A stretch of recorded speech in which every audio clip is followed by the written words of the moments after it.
practice. When you get more and more practice, you'll be able to ride with at least one hand. And you can ride with the signal of a stop. Not like twice. Okay, so this is the proper way to stop. Why wouldn't this be a good way to stop? If you're on a bike and all of you are cars behind, why would this not be a good way to stop?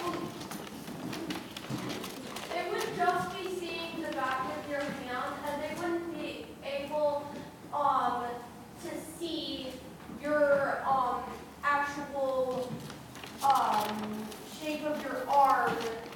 And let's say you're riding at night, they would be able to see your hand come behind you because they're behind you and they can't exactly see half your head. Very good. So people or cars riding behind you, they want to be able to see you, show them a signal to let them know you stop. If you do it like this is actually look like you're waving at someone else. So no one will pay attention to your signal.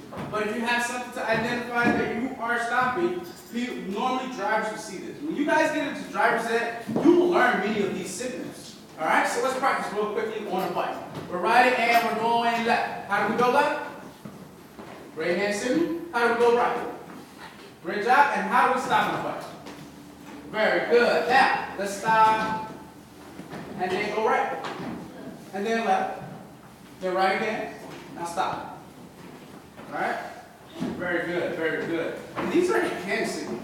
These are hand signals while riding on the bike. Now, a lot of you guys are really like, well, I can ride with probably not one hand. Not just yet. This is something you need to do probably at home when you're riding your bike. It's practice. All right? Practice always makes perfect. So if you keep practicing your hand signals and making sure you stop, you'll get the hang of it. I guarantee you. So we like to use our hand signals, and then we like to also ride in a straight line. Why? The reason why we ride in a straight line is simply because what if someone is riding, swerving left to right in front of us? What can we predict? What can we predict is going to happen next? They might fall off. They might fall over. And what else? What else can you predict? Then the accident will be shown. Yes, an accident can happen. Yes, anything else?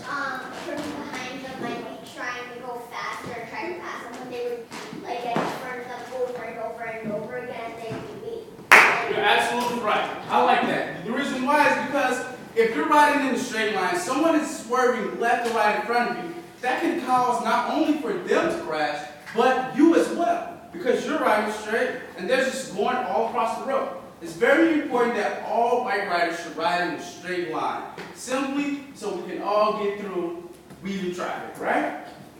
And do you guys think we ride with traffic? Do we ride with traffic on a bike? Yeah. Sometimes? No. All right. I know you guys, some of you saying yes and some of you are saying no. Let me let you know exactly what it means to ride with traffic. If you see white headlights on a car coming towards you, are you riding the right way? No. No, you're not. That's what we call riding against traffic. If you see a car with red lights in the back of it going away from you, are you riding the right way? Yes. Yes, that means you are riding with traffic. So if you see white headlights in a car coming towards you, you are riding the wrong way. If you see it go away from you, you are riding the right way. What we call riding with traffic. The same direction as traffic.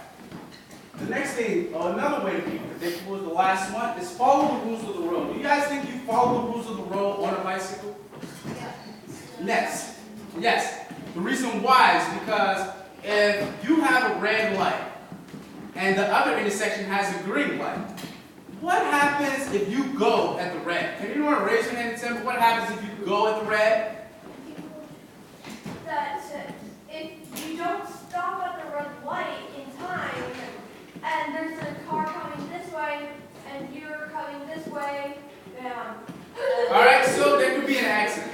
All right, there can be a major accident if you do not follow the lights when you're riding your bike. So we want to stop at red lights. Do we stop at green lights? No, we go at green. Do we slow down at yellow? Yes. Yes, and if we're at a stop sign, do we stop? Now, what if you see the stop sign, but there are people trying to cross? Okay, trying to cross the street. Do you stop for the people on the cross? Yes. Yes. Please remember, when you are on a bicycle, you are known to be in a vehicle. All right? You are in a vehicle when you're on a bicycle. A car, a bike is all a vehicle, and it's all a form of transportation, all right? So we have being visible and being predictable is a way we can be on our bike riding in the street. And let's talk about something else. Yeah, who here is over the age of 12? No. This is serious business. Are most of you underneath the age of 12? Yes. Yeah, raise your hand. It's coming up, isn't it? Your 12th birthday? That's why we're also here to talk to you today. Because something happens at the age of 12.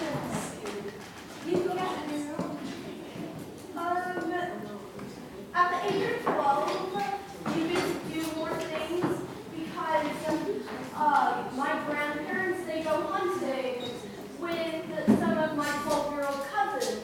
And my grandparents are always saying, okay, you can operate and hunt deer. You can operate a rifle and hunt deer in the woods at the age of 12. And you can get a license. And you can also get a fishing license at the age of 12. And you can also have the ability to ride a motorcycle at the age of 12. Ooh, those are some really neat things that happen at the age of 12. What also happens at the age of 12 is you are no longer allowed to ride on the sidewalk. Did you know that? You are no longer allowed to ride on the sidewalk when you turn 12 years old. Because when you turn 12 years old, you're getting bigger and you're getting stronger, which means you can ride your bicycle faster. And what's the sidewalk really for? The sidewalk is really for walking. And once you get that big and strong, you become very dangerous on the sidewalk for people who are walking. And that's what it's primarily for. The sidewalk is for walkers. So once you turn 12, you have to hop onto the street and follow all the rules of the road. But when you're not 12 yet, so you still have some time to ride on the sidewalk. But there's a way you should ride on the sidewalk.